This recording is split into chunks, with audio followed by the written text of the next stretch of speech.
The Thorny Road of Honor. An old story yet lives of the thorny road of honor, of a marksman who indeed attained to rank and office, but only after a lifelong and weary strife against difficulties. Who has not, in reading this story, thought of his own strife and of his own numerous difficulties?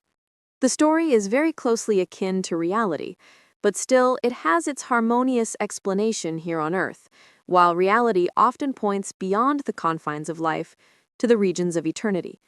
The history of the world is like a magic lantern that displays to us in light pictures upon the dark ground of the present how the benefactors of mankind, the martyrs of genius, wandered along the thorny road of honor. From all periods and from every country, these shining pictures display themselves to us. Each only appears for a few moments, but each represents a whole life, sometimes a whole age, with its conflicts and victories. Let us contemplate here and there one of the company of martyrs, the company which will receive new members until the world itself shall pass away. We look down upon a crowded amphitheater. Out of the clouds of Aristophanes, satire and humor are pouring down in streams upon the audience. On the stage, Socrates, the most remarkable man in Athens, he who had been the shield and defense of the people against the 30 tyrants, is held up mentally and bodily to ridicule. Socrates, who saved Alcibiades and Xenophon in the turmoil of battle, and whose genius soared far above the gods of the ancients. He himself is present. He has risen from the spectators' bench and has stepped forward that the laughing Athenians may well appreciate the likeness between himself and the caricature on the stage. There he stands before them, towering high above them all. Thou juicy, green, poisonous hemlock, throw thy shadow over Athens, not thou, olive tree of fame. 7 cities contended for the honor of giving birth to Homer. That is to say, they contended after his death. Let us look at him as he was in his lifetime. He wanders on foot through the cities and recites his verses for a livelihood. The thought for the morrow turns his hair gray. He, the great seer, is blind and painfully pursues his way. The sharp thorn tears the mantle of the king of poets. His song yet lives, and through that alone live all the heroes and gods of antiquity. One picture after another springs up from the east, from the west, far removed from each other in time and place, and yet each one forming a portion of the thorny road of honor, on which the thistle indeed displays a flower, but only to adorn the grave. The camels pass along under the palm trees. They are richly laden with indigo and other treasures of value, sent by the ruler of the land to him whose songs are the delight of the people, the fame of the country. He whom envy and falsehood have driven into exile has been found, and the caravan approaches the little town in which he has taken refuge. A poor corpse is carried out of the town gate, and the funeral procession causes the caravan to halt. The dead man is he whom they have been sent to seek, Ferdusi, who has wandered the thorny road of honor even to the end.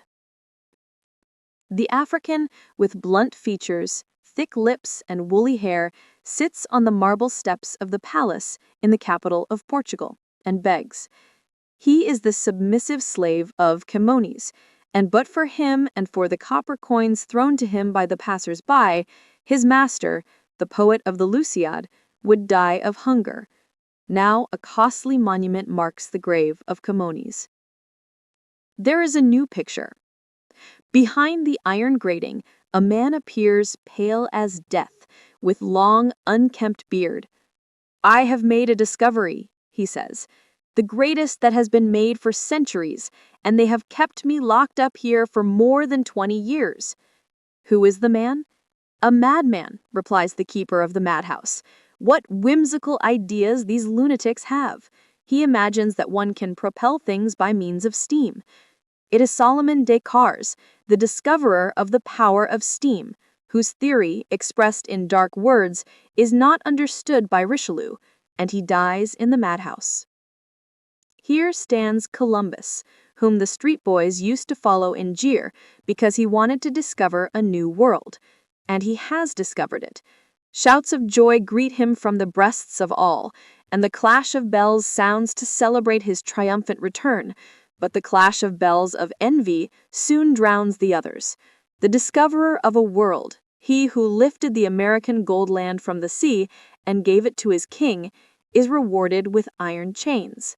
He wishes that these chains may be placed in his coffin, because they witness to the world of the way in which a man's contemporaries reward good service. One picture after another comes crowding on. The thorny path of honor and of fame is overfilled. Here in the dark night sits the man who measured the mountains in the moon, he who forced his way out into the endless space, among stars and planets. He, the mighty man who understood the spirit of nature and felt the earth moving beneath his feet. Galileo. Blind and deaf, he sits, an old man thrust through with the spear of suffering, and amid the torments of neglect, scarcely able to lift his foot, that foot with which, in the anguish of his soul, when men denied the truth, he stamped upon the ground with the exclamation, "Yet it moves." Here stands a woman of childlike mind, yet full of faith and inspiration. She carries the banner in front of the combating army and brings victory and salvation to her fatherland. The sound of shouting rises, and the pile flames up. They are burning the witch, Joan of Arc. Yes, and a future century jeers at the white lily. Voltaire, the satyr of human intellect, writes La Pucelle. At the Thing or Assembly in Viborg, the Danish nobles burn the laws of the king. They flame up high, illuminating the period and the lawgiver, and throw a glory into the dark prison tower, where an old man is growing gray and bent. With his finger, he marks out a groove in the stone table. It is the popular king who sits there, once the ruler of 3 kingdoms, the friend of the citizen and the peasant. It is Christian II. Enemies wrote his history. Let us remember his improvements of 27 years, if we cannot forget his crime. A ship sails away, quitting the Danish shores. A man leans against the mast, casting a last glance towards the island Hune. It is Tycho Brahe. He raised the name of Denmark to the stars, and was rewarded with injury, loss, and sorrow.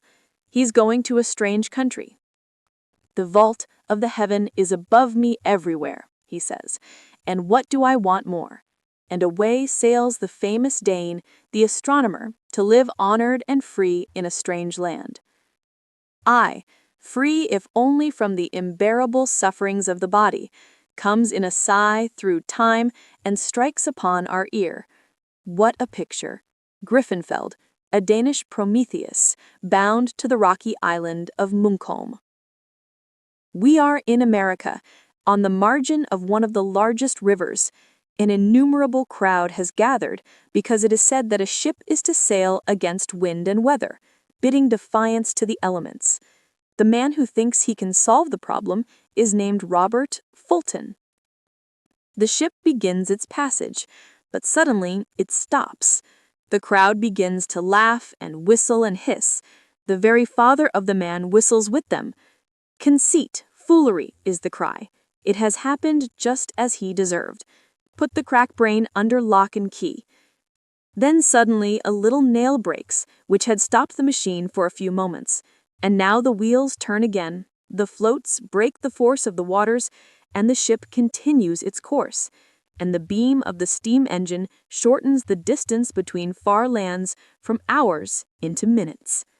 O human race, can thou grasp the happiness of such a minute of consciousness? This penetration of the soul by its mission, the moment in which all dejection and every wound, even those caused by one's own fault, is changed into health and strength and clarity, when discord is converted to harmony, the moment in which men seem to recognize the manifestation of the heavenly grace in one man, and feel how this one imparts it to all? Thus the thorny road of honor shows itself as a glory, surrounding the earth with its beams. Thrice happy he who was chosen to be a wanderer there, and without merit of his own, to be placed between the builder of the bridge and the earth, between providence and the human race. On mighty wings the spirit of history floats through the ages, and shows, giving courage and comfort and awakening gentle thoughts, on the dark nightly background, but in gleaming pictures, the thorny road of honor, which does not, like a fairy tale, end in brilliancy and joy here on earth, but stretches out beyond all time, even into eternity.